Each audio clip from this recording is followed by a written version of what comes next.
Everybody loves a comeback story. It's a staple of American film and literature. Comeback stories are also underdog stories most of the time, and that's also something everyone loves. Rocky, Slumdog Millionaire, The Karate Kid, and Remember the Titans, to name a few. I'm sure there's a couple thousand we could all sit down and discuss. Everyone's got their favorite. 90% of the time, these stories are sports stories. Some of them are so good, you'll be cheering in the theater. But it's not always sports. Sometimes average Joes, groups of people, or places have their own underdog story or their own comeback story. Today we're looking at US cities that are in the middle of a comeback or are on the verge of one. This video for the most part is opinion based on economic trends and promising situations that are going on in these cities as we speak. As always, this isn't a speech, it's a discussion. I would love to hear your opinion in the comment section below. Got it? Get it? Good. Let's take a look.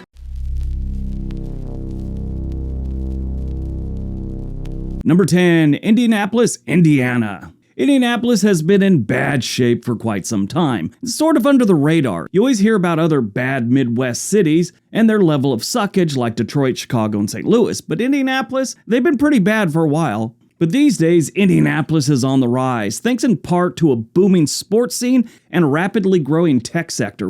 You know, a lot of the companies there, I'm kind of looking over it, they seem to be in the biotech, healthcare tech side of things, like a company called Early is Good, which is a great name for a company. You know, it's really funny. I find it very interesting when I read about new companies like that. I always like to see what's out there, what's on the horizon. That's a good Google rabbit hole to get sucked down. Keep you busy for hours. But Indianapolis has become a hot spot for both startups and big business. And a lot of that has to do with having a very business-friendly climate, and it's very affordable. A lot of companies that have left San Francisco over the last decade or so, one of the main reasons is not the homeless and not all that stuff. That does play a part, but it's the affordability for its workers. If your employees can't find a place to rent for under $3,000, you end up paying them more so they can afford to live in the city where they work. You don't have to, but then you don't have employees. And it's not just about affordability, cost of living, all that stuff. Indy's also becoming one of those places that attracts a lot of creative types, and this brings in entrepreneurs, which means more jobs, better paying jobs. One of the biggest problems in Indianapolis is the crime rate. It right now is 89% above the national average. 2 years ago, it was 167% above the national average. As that goes down, more companies will move in, more employees, better jobs. It's like a food chain. If I were taking bets, I would give Indy a 1 in 12 chance of a major rebound over the next 10 years.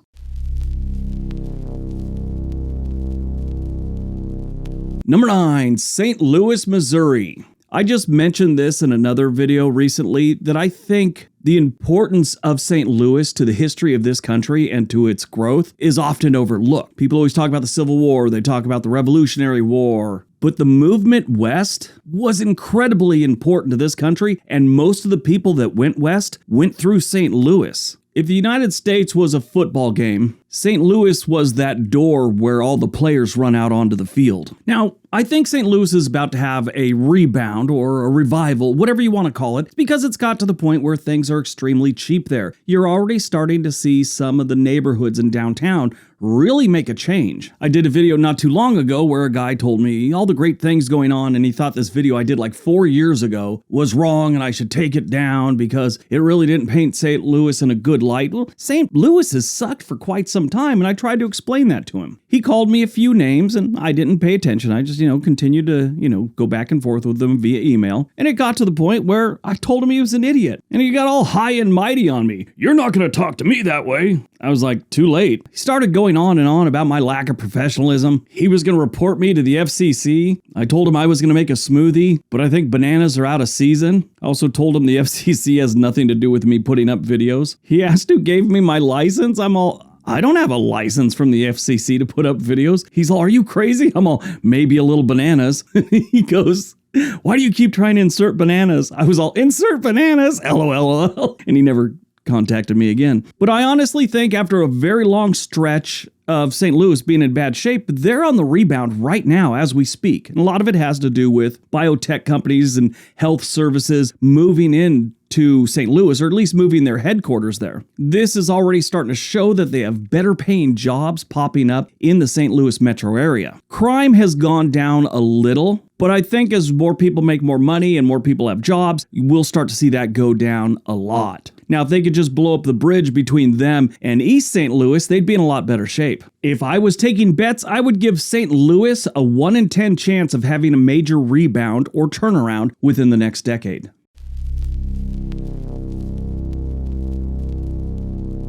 Number 8, Cincinnati. Cincinnati, Ohio is, a very interesting place. It sits right across the Ohio River from Kentucky, and it has one of my favorite river walks in the country. I mean, you got Bengals Stadium right there, which is called Paycor Stadium or something like that right now. And then you have Great American Ballpark where the Reds play. And you can look right across the Ohio River and see like a bunch of cousins out on dates. I'm sorry, that was unfair. Second cousins on dates. I mean, obviously, this is not Arkansas. But Cincinnati's rebound isn't going as far as some of the other ones. I mean, they haven't been in that bad of a shape over the years. They do have some pretty sketchy neighborhoods, just like every major city, but I think they're on the verge of becoming one of the better cities in the country that everybody knows and everybody's moving to, that type of thing. Cincinnati's revival is bolstered by its strategic location and a very diverse economy. That includes manufacturing, finance, and also an emerging tech scene. The city has successfully renovated its Over the Rhine district, which is just north of like the downtown area. I have some footage that I took from across the river with a drone years back. I was on the Kentucky side when I filmed it, but I was trying to get a good shot of Paycor Stadium. I don't know how many comments I get in that video about, "You're not in Ohio, you're in Kentucky right now." Cincinnati also has one of my favorite Italian food restaurants, Scotty's. Oh, it's amazing. It's been there forever. I actually got groped by an older woman when I was there one time. I was leaving and someone grabbed my butt and I turned around, it was an older lady. I was only in my mid-20s, I think. I say older, but she was probably maybe 40. So yeah, where I sit now on the age scale, she was pretty young. But Cincinnati's doing some really good things. They're attracting a lot of new companies in. Again, bringing in great jobs, better paying jobs. If I was taking bets, like St. Louis, I would give Cincinnati a 1 in 10 chance of having a major rebound in the next decade.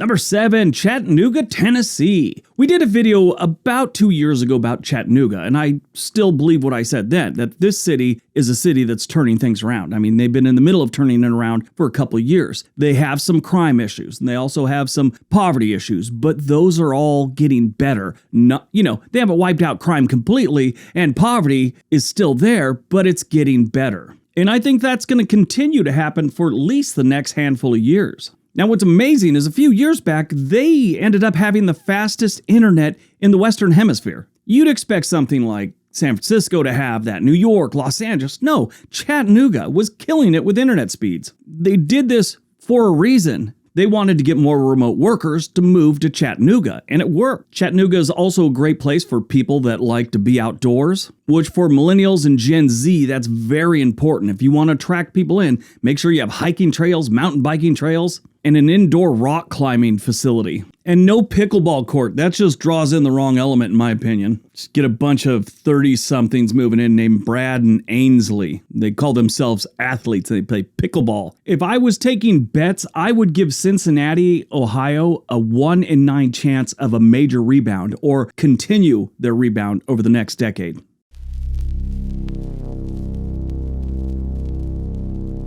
Number 6, Buffalo, New York. Now this one's a little strange because their crime rate is still pretty high. It's gotten a little bit better over the last couple of years, but it's still really high. The good news is it's been such a crappy place to live over the last few decades that the prices have gone down on everything from housing to milk to anything. This has kind of reversed their fortune. People are now giving Buffalo a chance again. But these days, Buffalo is experiencing an economic revival thanks to significant investment like the Buffalo Billion Initiative. This is a thing that was set up by the old Governor Cuomo, and they're investing $1 billion in the Buffalo area to try and attract businesses and people with investments in like solar energy production, and the Buffalo Niagara Medical Campus. A lot of the focus is a revitalization of the waterfront and downtown areas. If I was taking bets, I would give Buffalo, New York a 1 in 9 chance of a major rebound within the next decade.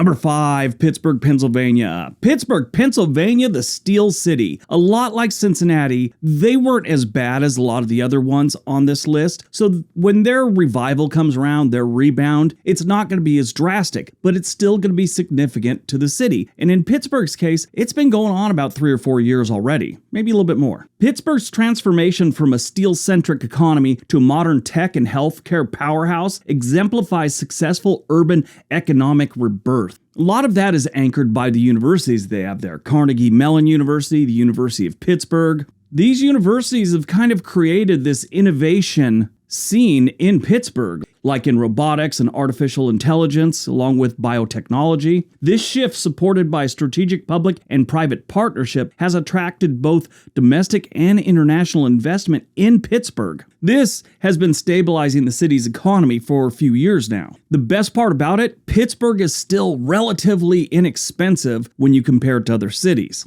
If I were taking bets, I would give Pittsburgh a 1 in 8 chance of having a major rebound over the next decade, or at least continue the rebound they have going on right now.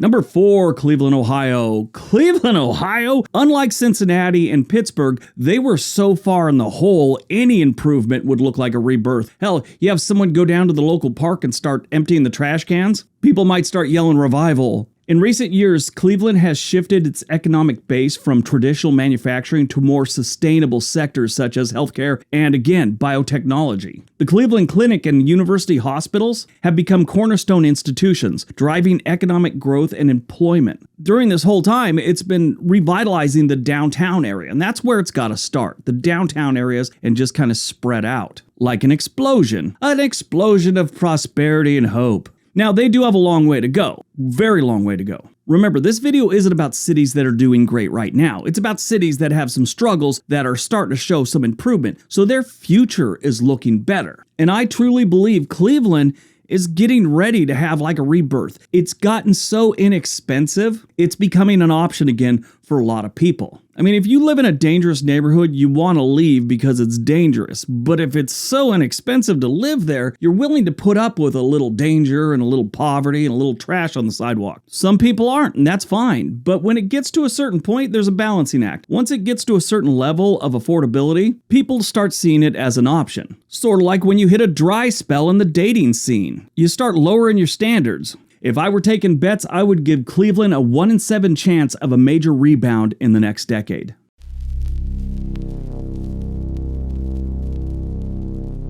Number 3, Memphis, Tennessee. Memphis, yeah, it's Memphis. One of the most dangerous cities we have. So for them to have a rebound, it's their only option. They can't get much worse. This is a great city to visit, just stay in the downtown area. I mean, hopefully that will change, and I'm sure it will, because when your crime rate and your murder rate gets to a certain level and there's just so much focus on it, there's nothing they can do but fix it. And I think that's where Memphis sits today. And right now, it's having some changes. They've always been a major logistics hub due to its central location and extensive transportation infrastructure, including FedEx Global headquarters. Memphis is strengthening its position in distribution and warehousing. They think that's their future, and chances are it's going to work out for them. They've been revitalizing the downtown and their waterfront areas. It's like one of the first things. If you've got a waterfront, you got to revitalize it. As the crime rate goes down with new jobs, the tourists will come back to Memphis. They still get plenty, but it'll become more of a thing. Beale Street is a big draw, especially for people that love the history of music. If I were taking bets, I would give Memphis a 1 in 7 chance of a major rebound in the next decade. Feel about the same with them in Cleveland. They've gotten to a certain point where there's nothing but going up.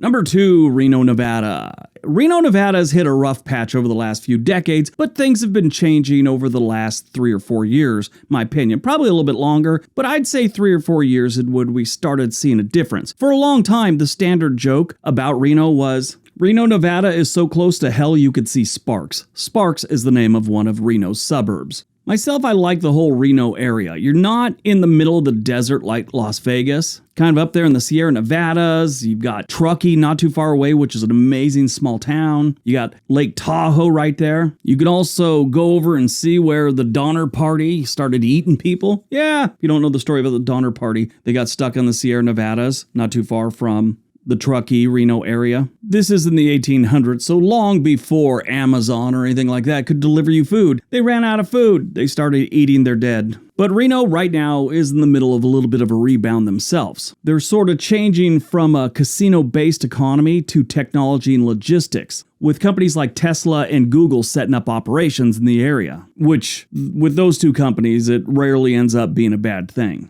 If I was taking bets on Reno, Nevada, I would give them a 1 in 5 chance of a major rebound in the next decade.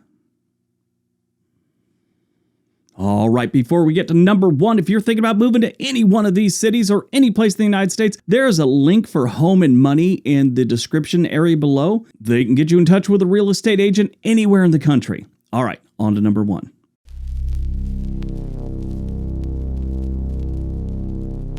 And number 1, Detroit. Yes, we have spent a lot of time over the years talking about how Detroit is and how Detroit will never be good again. I've been proven wrong. Their downtown is getting so much better. Now, I brought that up a long time ago, but I thought it would be short-lived and they really wouldn't expand past downtown. They're starting to show some promise in a lot of different areas. On top of that, some manufacturing companies are coming back to Detroit, or at least a lot are planning on it. As we have problems with other countries where a lot of our manufacturing has gone, a lot of the companies are bringing back some of the manufacturing. That's happened here in the Portland area. Nike had some problems, so they brought a lot of their manufacturing, especially their high-end stuff, back to Oregon. Now, a lot of the manufacturing that used to be in the Detroit area might be coming back to Detroit in, bits and pieces. I mean, it's not going to spring up to its old glory of the 1940s and 50s next year, but there's improvement. More jobs are coming around, and if they just tackle their crime, I think Detroit would be in a lot better shape. Detroit is a perfect example of what we talked about earlier. The lower cost of living and lower cost for housing is making it a good option for a lot of people these days.